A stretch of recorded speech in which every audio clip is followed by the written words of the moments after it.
نوجوان ساتھیوں دوستو، تعریف توصیف حمد و ثنا کبریائی بڑائی عظمت بزرگی خالق کائنات مالک ارض و سماوات کے لیے لائق و زیبا ہے۔ درود و سلام ہو اس ہستی مقدس پر جن کا نامی اسم گرامی جناب محمد رسول اللہ صلی اللہ علیہ وسلم ہے۔ بزرگوں، دوستو، اللہ رب العالمین نے دین کو نازل کرنے کے بعد حجۃ الوداع کے موقع پر خطبہ مسنونہ کے بیچ جو میں نے آیت تلاوت کی ہے نازل کر کے یہ مہر لگا دی ہے کہ دین مکمل ہے۔ اللہ نے کہا الیوم اکملت لکم دینکم واتممت علیکم نعمتی۔ یہ آیت حجۃ الوداع کے موقع پر نازل ہوئی تھی۔ اللہ کے رسول صلی اللہ علیہ وسلم کا جو آخری حج تھا، الوداعی حج تھا، اس موقع پر اللہ نے یہ آیت نازل فرمائی۔ اللہ نے کہا کہ آج میں نے تمہارے لیے دین کو مکمل کر دیا ہے۔ وَرَضِيتُ لَكُمُ الْإِسْلَامَ دِينًا، اور بطور دین اسلام سے میں راضی ہوں، یعنی اس دین کو نازل کر کے اسی دین پر میں راضی ہوں، اور یہ دین کیا ہے؟ مکمل ہے۔ اللہ کے رسول صلی اللہ علیہ وسلم نے حجۃ الوداع کے موقع پر تمام صحابہ کرام کی موجودگی میں یہ ارشاد فرمایا الا بلغت الرسالۃ۔ صحابہ کرام سے مخاطب ہو کر کہا کیا میں نے دین کو مکمل نہیں کر دیا؟ میں نے رسالت کو مکمل طور پر پہنچا نہیں دیا؟ صحابہ کرام نے فرمایا کیوں نہیں اللہ کے رسول، آپ نے دین کو، رسالت کو، نبوت کو مکمل طور پر پہنچا دیا ہے۔ اللہ کے رسول صلی اللہ علیہ وسلم نے اسی موقع پر یہ بھی فرمایا تھا لِيُبَلِّغْ الشَّاهِدْ الْغَائِبِ، جو یہاں حاضر نہیں ہیں ان کو تم اس دین کو پہنچا دینا۔ یہاں جو حاضر ہیں وہ تو سن رہے ہیں کہ دین کیا ہے؟ مکمل ہے، اس میں ذرہ برابر کمی اور زیادتی کی کوئی گنجائش نہیں ہے۔ لیکن یہ بات ان لوگوں کو بھی معلوم ہونا چاہیے جو لوگ یہاں نہیں ہیں۔ اب تمہاری ذمہ داری یہ ہے کہ اس پیغام کو ان لوگوں تک پہنچا دو کہ دین مکمل ہے، جو لوگ یہاں حاضر نہیں ہیں۔ دین کی شکل و صورت قرآن کریم میں موجود ہے۔ قرآن کریم جس کی ہم تلاوت کرتے ہیں، سورہ فاتحہ سے لے کر سورہ ناس تک جتنی آیتیں ہیں، انہی آیتوں میں اللہ نے دین کو مکمل کیا ہے، اور انہی آیتوں کی تفسیر احادیث کے ذریعے سے جناب محمد رسول اللہ صلی اللہ علیہ وسلم نے جو بیان فرمائی ہے وہی دین ہے۔ دین کا ماخذ دو ہے، ایک کتاب اللہ ہے جسے ہم قرآن کریم کہتے ہیں، اور دوسرا اس قرآن کریم کی تفسیر و توضیح، تشریح جسے ہم سنت رسول صلی اللہ علیہ وسلم کہتے ہیں۔ ان دو کے علاوہ کہیں پر بھی دین نہیں ہے۔ یہی تو ماخذ ہیں، جو قرآن میں ہے وہ دین ہے، جو حدیث میں ہے وہ دین ہے، اور جو قرآن میں نہیں ہے اور جو حدیث میں نہیں ہے پھر بھی لوگ اس کام کو دین سمجھ کر رہے ہیں، وہی بدعت ہے۔ کل آپ نے دیکھا ہوگا مسلمانوں کی تعداد کتنی ہے، کل سب کو احساس ہو گیا ہوگا کتنی تعداد میں ہندوستان میں مسلمان ہیں۔ جم غفیر بدعت و خرافات سے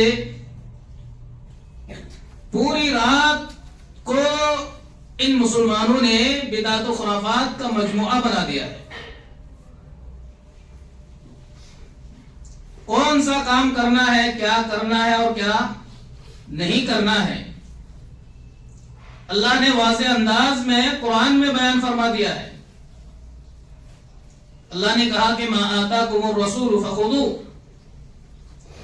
رسول اکرم صلی اللہ علیہ وسلم جو کچھ عطا فرمائیں، یعنی جن کاموں کو کرنے کا حکم دیں انہیں کرو، وما نہاکم عنہ فانتہوا، اور جن کاموں سے روک دیں ان سے رک جاؤ، جن کاموں سے روک کے ان سے رک جاؤ۔ اسی لیے اللہ تعالیٰ نے کہا کہ وَتَنْهَوْنَ عَنِ الْمُنْكَرِ كُنْتُمْ خَيْرَ أُمَّةٍ أُخْرِجَتْ لِلنَّاسِ تَأْمُرُونَ بِالْمَعْرُوفِ وَتَنْهَوْنَ عَنِ الْمُنْكَرِ، تم بہترین امت ہو۔ اس کی وجہ یہ ہے تَأْمُرُونَ بِالْمَعْرُوفِ، تم بھلائی کا حکم دیتے ہو۔ بھلائی کا حکم، سب سے بڑی بھلائی کیا ہے؟ مفسرین کہتے ہیں سب سے بڑی بھلائی توحید ہے، یعنی تم بہترین امت اس لیے ہو کہ تم توحید کا حکم دیتے ہو۔ وَتَنْهَوْنَ عَنِ الْمُنْكَرِ، اور منکر سے روکتے ہو۔ مفسرین کہتے ہیں کہ سب سے بڑا منکر شرک ہے، یعنی تم توحید کی دعوت دیتے ہو اور شرک سے روکتے ہو، منکر چیزوں سے روکتے ہو۔ منکر میں شرک کے علاوہ گناہ کبیرہ اور بدعت و خرافات سب شامل ہیں۔ اللہ کے رسول صلی اللہ علیہ وسلم ہر خطبہ مسنونہ میں یہ پڑھا کرتے تھے، کل محدثۃ بدعہ وکل بدعۃ ضلالہ وکل ضلالۃ فی النار۔ دین میں ہر نیا کام بدعات ہے، دین میں ہر نیا کام کیا ہے؟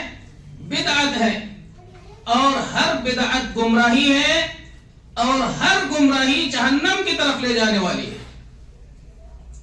اب اس سے تحذیر، بدعت سے ڈرانا تحذیر، اس سے اندازہ ہو سکتا ہے کہ ہر جمعے میں اس کو اللہ کے رسول صلی اللہ علیہ وسلم پڑھا کرتے تھے خطبہ مسنونہ میں، بلکہ یہ مسنون قرار دیا، مسنون قرار دیا۔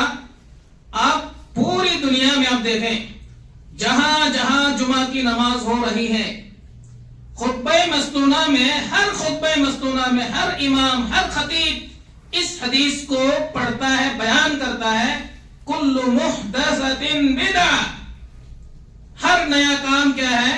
بدعت ہے، اور ہر بدعت گمراہی ہے، اور ہر گمراہی کیا ہے؟ جہنم کی طرف لے جانے والی ہے۔ لیکن پڑھتے ضرور ہے، عمل کیا ہے؟ صفر ہے۔ سمجھتے ہی نہیں ہے کہ ہم جو کہہ رہے ہیں کہ ہر نیا کام بدعت ہے، ہم دیکھیں نیا کام کیا ہے شریعت میں، ہمارے کاموں میں، ہمارے اعمال میں کیا کیا نئے کام داخل ہو گئے ہیں، آیا وہ کام شریعت کے ہیں یا نہیں ہیں، اللہ کا حکم اس پر ہے یا نہیں ہے، جناب محمد رسول اللہ صلی اللہ علیہ وسلم کا حکم اس پر ہے یا نہیں ہے۔ اس پر غور و فکر کرنا، اس کی تحقیق کرنا ہر مسلمان کی ایک ذمہ داری بنتی ہے. پوری رات مسلمانوں نے خرافات میں گزارا ہے. آیا کہ یہ جو عبادتیں ہم کرتے ہیں اب کوئی نفل نماز پڑھ رہا ہے، پوری رات نفل نماز پڑھ رہا ہے. اب نماز پڑھنا تو بہت اچھی بات ہے.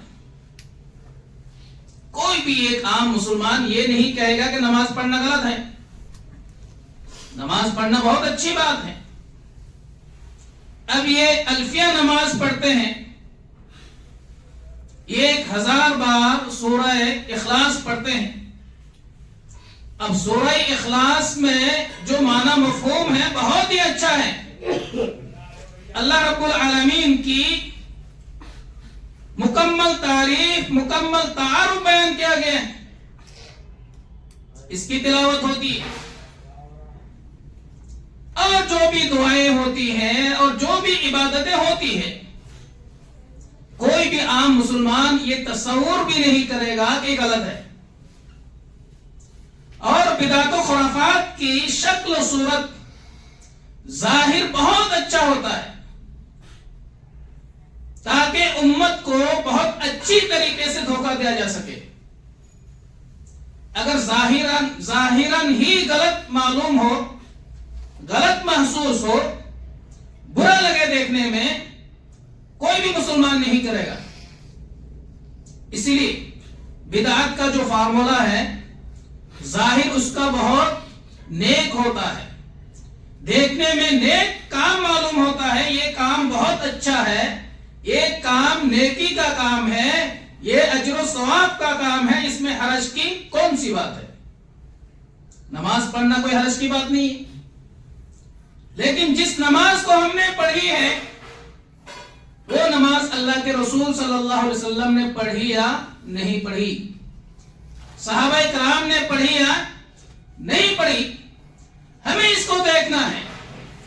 اگر اللہ کے رسول صلی اللہ علیہ وسلم نے وہ نماز نہیں پڑھی، صحابہ کرام نے وہ نماز نہیں پڑھی، اور ہم نماز پڑھ رہے ہیں، اس کا مطلب یہ ہے کہ شریعت سازی کو ہم نے اپنے ہاتھ میں لے لیا ہے. شریعت بنانے کا کام، قانون بنانے کا کام، شریعت سازی کا کام کس کا ہے؟ اللہ رب العالمین کا ہے. نماز پڑھنے کا حکم کون دیتا ہے؟ اللہ تعالیٰ دیتا ہے. یعنی جس کا حکم اللہ نے نہیں دیا اور جس کا حکم رسول اکرم صلی اللہ علیہ وسلم نے نہیں دیا، وہ کام ہم کر رہے ہیں. اس کا مطلب یہ ہے کہ ہمیں اس مکمل قرآن پر اعتماد نہیں ہے، بھروسہ نہیں ہے، اور احادیث رسول صلی اللہ علیہ وسلم پر ہمیں اعتماد نہیں ہے. یعنی دین مکمل نہیں ہے. اللہ کے رسول بھول گئے، اللہ تعالیٰ بھول گیا حکم دینے کا کہ اس رات کو بھی نماز ہے، جس کو ہم ادا کر رہے ہیں، جس کو ہم پڑھ رہے ہیں. رات تو گزر گئی، لیکن یہ سلف کا طریقہ رہا ہے کہ جہاں بھی منکر نظر آیا، جہاں بھی برائی نظر آئی، جہاں بھی بدعت و خرافات نظر آئے، فوراً اسلاف امت اختلاف کرتے تھے، اس سے لوگوں کو روکتے تھے. اس رات کی خصوصاً کوئی اہمیت نہیں، کوئی فضیلت نہیں ہے، کوئی بھی عبادت ثابت نہیں ہے. جیسا کہ ہم روزہ رکھتے ہیں، ہو سکتا ہے ابھی بھی ہمارے بہت سارے مسلمان روزے کی حالت میں ہو، روزے رکھے ہوئے ہیں، 15 شعبان کو روزہ رکھتے ہیں. یہ ایک صحیح حدیث لائے کہ اللہ کے رسول صلی اللہ علیہ وسلم نے 15ویں شعبان کو روزہ رکھا ہے اور امت کو تعلیم دی ہے. صحابہ کرام نے خصوصاً اس کا اہتمام کیا. ایک صحیح حدیث لائے. جب حدیثیں ہمیں نہیں ملتی پھر ہم کیوں کرتے ہیں؟ میرے بھائیوں، اگر آپ نے اس نیت سے اگر آپ نے روزہ رکھا ہے کہ 15ویں شعبان کو یا نصف شعبان کو روزہ رکھنا سنت ہے، اللہ کے رسول صلی اللہ علیہ وسلم رکھا کرتے تھے، تو آپ جان لیں، سن لیں، ایسی کوئی دلیل، کوئی صحیح حدیث موجود نہیں ہے. لہذا آپ روزہ توڑ دیں. آپ نے سن لیا قرآن و حدیث سے اس کا کوئی ثبوت نہیں ہے. خصوصاً اس دن کو روزہ رکھنا، خصوصاً اس رات کو نفلی عبادتیں کرنا اللہ کے رسول صلی اللہ علیہ وسلم سے کچھ بھی ثابت نہیں ہے. اس کے باوجود بھی اگر آپ کر رہے ہیں، روزے کی حالت میں ہیں، اسی وقت آپ روزہ توڑ دیں. ورنہ آپ کے ذریعے سے ایک بدعت جو گمراہی ہے، جس کو اللہ کے رسول نے نہیں کیا، صحابہ کرام نے نہیں کیا، آپ کے ذریعے سے وہ بدعت کیا ہے، سماج و معاشرے میں فروغ پائے گا. اور جب تک یہ جاری رہے گا تب تک اس کے تمام گناہ آپ کے کھاتے میں آئے گا. لیکن ہمیں ایسا کام بالکل نہیں کرنا چاہیے جو قرآن میں نہیں ہے اور جو حدیث میں نہیں ہے. ہمارے علماء اکرام، مفتیان اعظام اور بہت سارے گمراہ علماء ایک بات یہ کہتے ہیں کہ منع کی دلیل دکھاؤ، منع کی دلیل دکھاؤ. یعنی ہم جو کام کر رہے ہیں یہ اچھا ہے یا برا؟ جو بدعت کا کام ہوتا ہے ظاہراً وہ اچھا ہی ہوتا ہے. پھر کہتے ہیں جب اچھا ہے، قرآن پڑھنا اچھا ہے، نماز پڑھنا اچھا ہے، نیکی والا کام ہے، نیکی کا کام ہے، پھر منع کی دلیل دکھاؤ. منع کہاں ہے؟ آپ ایک آیت سمجھیں،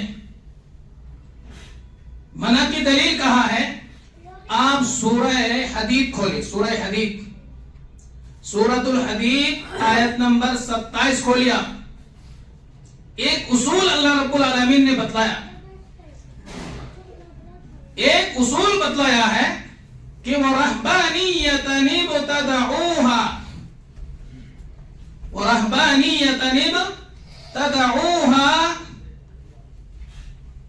إِلَّا ابْتِغَاءَ رِضْوَانِ اللَّهِ فَمَا رَعَوْهَا حَقَّ رِعَایَتِهَا فَآتَيْنَا الَّذِينَ آمَنُوا مِنْهُمْ أَجْرَهُمْ وَكَثِيرٌ مِنْهُمْ فَاسِقُونَ.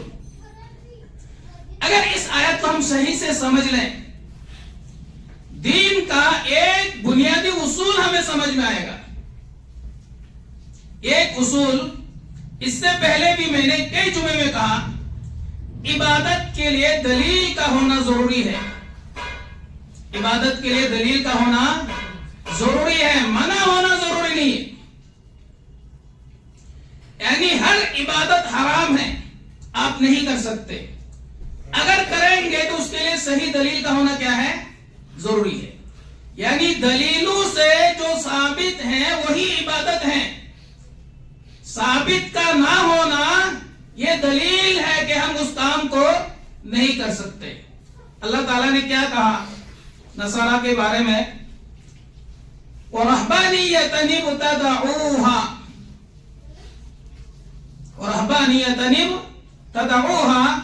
مَا كَتَبْنَاهَا عَلَيْهِمْ، کہ رہبانیت ان لوگوں نے خود سے ایجاد کر لیا. رہبانیت آپ جانتے ہیں، رہبانیت کا مطلب دنیا سے بالکل الگ تھلگ ہو جانا، دنیا سے کٹ جانا، اسباب دنیا سے کٹ کر کے ہٹ کے کسی جنگل میں چلا جانا یا صحرا میں چلا جانا یا کسی کونے میں جا کر بیٹھ جانا، صرف اللہ کی عبادت کرنا، جسے دنیا سے کوئی مطلب نہ ہو، دنیا سے کوئی مطلب نہیں. بہت سارے ہیں ایسے جو صوفی بولتے ہیں، صوفی، وہ بال بچوں کو چھوڑ کر کے، بیوی کو چھوڑ کر کے، رشتہ داروں کو چھوڑ کر کے، کاروبار، بزنس، تجارتیں، یہ ساری چیزیں چھوڑ کر کے کسی ایک کونے پر بیٹھ جاتے ہیں یا جنگل میں چلے جاتے ہیں یا گوشہ نشی اختیار کر لیتے ہیں. اللہ نے اس کے بارے میں کہا کہ وَرَهْبَانِيَّةً ابْتَدَعُوهَا، روحبانیت، گوشہ نشی اختیار کرنا، اسباب دنیا سے منقطع ہو جانا، اس کا حکم ہم نے نہیں دیا تھا. ان لوگوں نے خود سے ایجاد کر لیا، ان لوگوں نے خود سے ایجاد کر لیا۔ ما كتبناها علیہم، ہم نے اس چیز کو مشروع نہیں کیا تھا، ہم نے اس چیز کا حکم نہیں دیا تھا۔ کیوں ایسا کیوں کرتے تھے وہ؟ اب دیکھیں اگلی آیت میں آپ غور فرمائیں، الا ابتغاء رضوان اللہ، اللہ کی خوشنودی حاصل کرنے کے لیے۔ وہ رہبانیت اختیار کیوں کرتے تھے؟ اللہ کی خوشنودی حاصل کرنے کے لیے، حالانکہ ہم نے اس رہبانیت کا حکم انہیں نہیں دیا تھا۔ اب بتائیے مقصد کیا ہے؟ نیت میں کوئی کھوٹ ہے؟ نہیں، بہت اچھی نیت ہے۔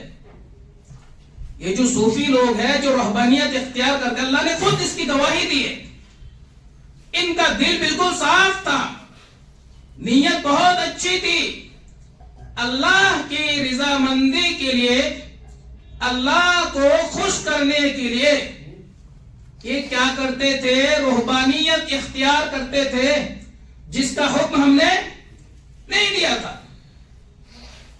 فما رعوها حق رعایتها، ان لوگوں نے مکمل طور پر رعایتیں نہیں کی۔ کیا مطلب ہے اس کا؟ ایک قول یہ ہے کہ ان لوگوں نے ایسا کام کیا جس کا ہم نے حکم نہیں دیا تھا۔ مقصد کیا تھا؟ اللہ کی رضامندی حاصل کرنا۔ بتائیے جو بدعتیں کرتے ہیں، جو بھی نیک کام سمجھ کر کے کرتے ہیں لوگوں کی سوچ یہ ہوتی ہے کہ یہ کام کیا اچھا ہے، اس میں ہمیں اجر ملے گا، ثواب ملے گا، ہمیں جنت ملے گی، یہ سوچ ہوتی ہے۔ اور رہبانیت میں بھی یہی سوچ تھی نصارہ کی۔ اللہ نے نیتوں کا بھی حال بتلایا، کیوں کرتے تھے وہ بھی اللہ تعالیٰ نے بتلایا۔ اللہ نے کہا کہ ہم نے اس کا حکم نہیں دیا تھا، ابتدعوها، ان لوگوں نے خود سے ایجاد کر لی تھی۔ فآتینا الذین آمنوا منہم اجرہم وکثیر منہم فاسقون، تو ان میں سے جو لوگ ایمان لائے، یعنی حضرت عیسیٰ کی تعلیمات پر جن لوگوں نے ایمان لایا اور ان تعلیمات پر جن لوگوں نے عمل کیا، انہیں ہم کیا کریں گے؟ اجر دیں گے۔ وَكَثِيرٌ مِّنْهُمْ فَاسِقُونَ، اور ان میں سے بہت سارے کیا ہے؟ فاسق ہیں۔ یعنی نیت میں کیا ہے؟ نیت بہت اچھی ہے، نیت میں یہ ہے کہ ہمیں اجر ملے گا، ہمیں کیا ملے گا؟ ثواب ملے گا، ہمیں جنت ملے گی، نیک سمجھ کر کے کام کر رہے ہیں، نیکی کا کام سمجھ رہے ہیں۔ اللہ تعالیٰ نے کیا کہا؟ ہم نے حکم نہیں دیا، اس لیے وہ کام کیا ہے؟ برباد ہے، اس لیے وہ کام ہمارے نزدیک قابل قبول نہیں ہے۔ تو ہم نے کل رات جو کام ہم نے کیے، کسی بھی مسلمان کا یہ تصور نہیں ہے کہ ہمیں گناہ ملے گا، سب کا یہی تصور ہے کہ ہمیں اجر ملے گا، ثواب ملے گا، ہماری مغفرت ہوگی، ہماری بخشش ہوگی، رحمتیں ہوں گی، گھر کے اندر رحمتیں ہوں گی، کاروبار میں، تجارت میں، بزنس میں اللہ رب العالمین کی کیا ہوگی؟ رحمت ہوگی۔ نیت بہت اچھی ہے لیکن اللہ کے نزدیک قابل قبول نہیں ہے، مردود ہے۔ کیوں؟ کیونکہ اللہ رب العالمین کا حکم نہیں ہے، اللہ کی اجازت نہیں ہے۔ تو ان لوگوں کو یہ آیت سمجھنا چاہیے کہ جو لوگ یہ کہتے ہیں منع کی دلیل کہاں ہے؟ منع کی دلیل کہاں ہے؟ نصرانیوں نے جو کام کیا تھا وہ اللہ کو راضی کرنے کے لیے کیا تھا، اللہ نے اس کی وضاحت بھی بیان فرمائی، اس کی تردید بھی بیان فرمائی، ان کی نیت اچھی تھی لیکن ہماری طرف سے کوئی اجازت نہیں تھی، اس لیے ان کا یہ کام غلط تھا، یہ کام قابل قبول نہیں ہے، ہمارے نزدیک مقبول نہیں ہے۔ اسی لیے جناب محمد رسول اللہ صلی اللہ علیہ وسلم نے مسلم کے ایک حدیث میں بیان فرمایا کہ من احدث فی امرنا ھذا ما لیس منہ فہو رد، کہ جو بھی کام نیک سمجھ کے انسان کرتا ہے، اگر ہماری طرف سے کوئی اجازت نہیں ہے، وہ کام قرآن میں نہیں ہے، حدیث میں نہیں ہے، چاہے وہ کام کتنا اچھا لگے، کتنا نیکی کا کام معلوم ہو، وہ کام کیا ہے؟ مردود ہے۔ فَهُوَ رَدٌّ، وہ کام کیا ہے؟ مردود ہے۔ تو میرے بھائیوں، یہ جو خرافاتیں ہو رہی ہے، کل آپ نے قبرستان دیکھا ہوگا، قبرستان کل آپ نے دیکھا ہوگا، قبرستان جانا کوئی منع نہیں۔ اللہ کے رسول صلی اللہ علیہ وسلم نے کیا بیان فرمایا؟ نہیتکم عن زیارت القبور فزوروها، میں نے قبرستان کی زیارت کرنے سے منع کر دیا تھا، لیکن اب تم کیا کر سکتے ہو؟ زیارت کر سکتے ہو۔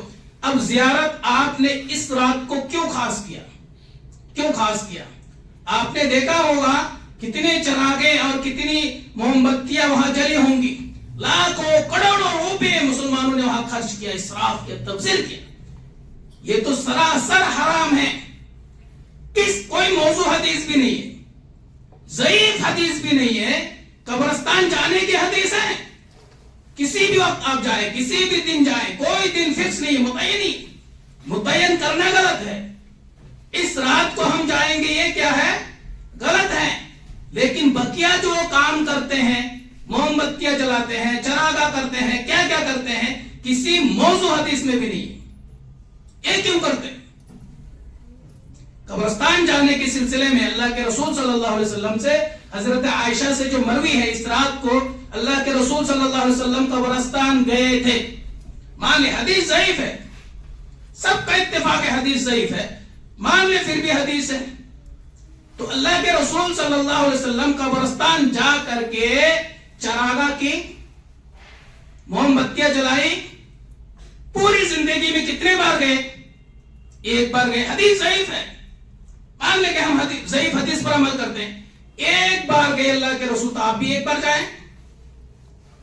ایک بار گئے، 15 شعبان کی حدیث کو اگر صحیح مانتے ہیں، حدیث ضعیف ہے، ایک بار گئے، اس کے بعد اس پر کسی بھی صحابی کا عمل ہے کہ اللہ کے رسول صلی اللہ علیہ وسلم اس رات کو قبرستان گئے تھے، اس کے بعد صحابہ کرام نے عمل کیا؟ دکھائے کوئی؟ حدیث ضعیف ہے، اس پہ کوئی شک نہیں۔ مان لیں کہ ہم ضعیف حدیث پر عمل کریں گے، بہت سارے لوگ اس طرح بولتے ہیں، ہم ضعیف حدیث پر عمل کریں گے۔ اللہ کے رسول ایک بار گئے پوری زندگی میں، ایک ہی روایت ملتی، ایک بار جانے کی روایت ملتی، پھر دوسرے سال گئے، اس کی روایت ہمیں نہیں ملتی، تیسرے سال پھر گئے، روایت نہیں ملتی۔ اس کے بعد صحابہ کرام سے کوئی عمل بھی ثابت نہیں ہے۔ اللہ کے رسول صلی اللہ علیہ وسلم کی احادیث پر ہم صحابہ کرام سے زیادہ عمل کرنے والے ہیں، اللہ کے رسول سے، صحابہ کرام سے زیادہ ہمیں محبت ہے۔ ذرا انسان سوچے، مسلمان سوچیں، اگر یہ کام درست ہوتا، خصوصاً 15 شعبان کی رات کو قبرستان جانا اگر درست ہوتا تو صحابہ کرام کرتے یا نہیں کرتے؟ صحابہ کرام کرتے یا نہیں کرتے؟ ایک روایت دکھائیں، ایک روایت، ضعیف حدیث بھی نہیں ہے کہ صحابہ کرام بھی اس رات کو قبرستان جاتے تھے۔ تو ہمیں حدیث کو سمجھنا ہے فہم سلف سے۔ فہم سلف کیا ہوتا ہے؟ فہم سلف ہوتا کیا ہے؟ سلف میں سب سے اول طبقے میں کون ہے؟ صحابہ کرام ہیں۔ ہمیں سب سے پہلے دیکھنا ہے اس حدیث کو صحابہ کرام نے کیسے سمجھا، اس حدیث پر صحابہ کرام نے عمل کیا یا نہیں کیا۔ اگر اس رات کو خصوصاً قبرستان کی زیارت کرنا درست ہوتا تو یقیناً صحابہ کرام اس پہ عمل کرتے یا نہیں کرتے؟ کرتے، ضرور کرتے۔ ایک روایت لائے صحابی سے، کسی بھی صحابی کا عمل تھا خصوصاً اس رات کو ہم قبرستان جائیں گے۔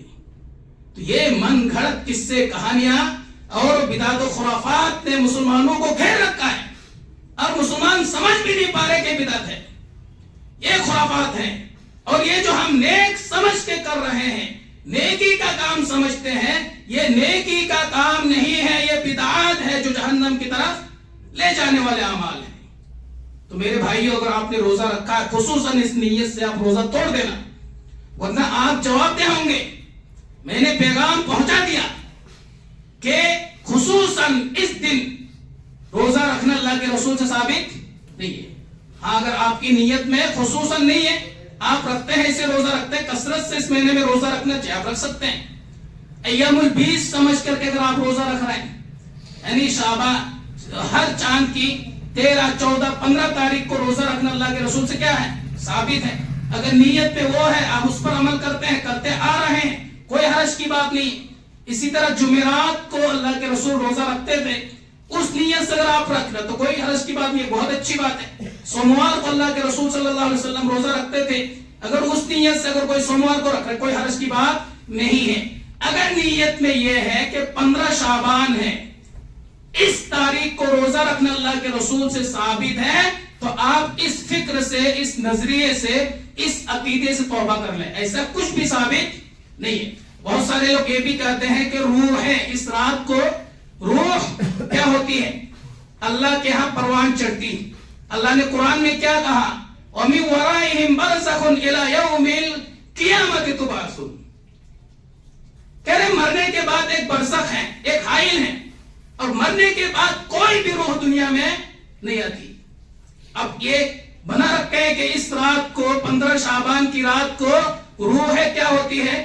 دنیا میں آتی، اور اللہ نے منع کہ نہیں آتی۔ ہماری بات درست ہے، اللہ کی بات درست ہے۔ بہت سارے لوگ کہتے ہیں کہ تقدیر لکھی جاتی ہے، تقدیر، بڑے بڑے فاصلے کیے جاتے ہیں۔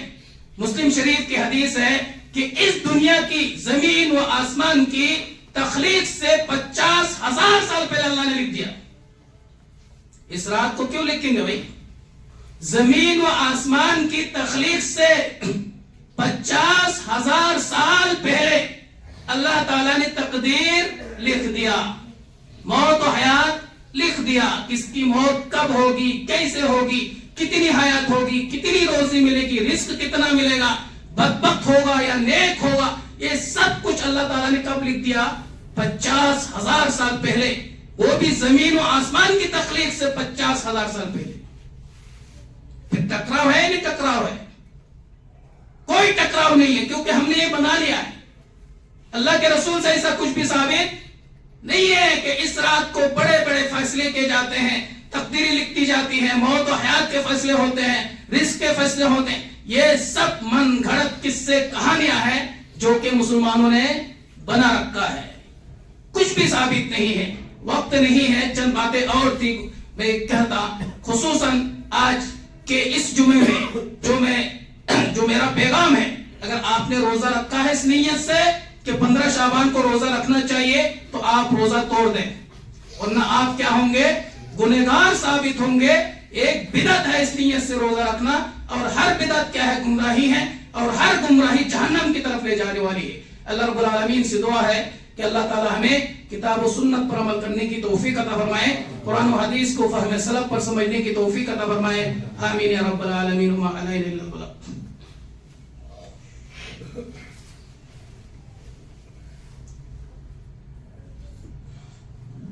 الحمد لله نحمده ونستعينه ونستغفره ونؤمن به ونتوكل عليه، نعوذ بالله من شرور انفسنا ومن سيئات اعمالنا۔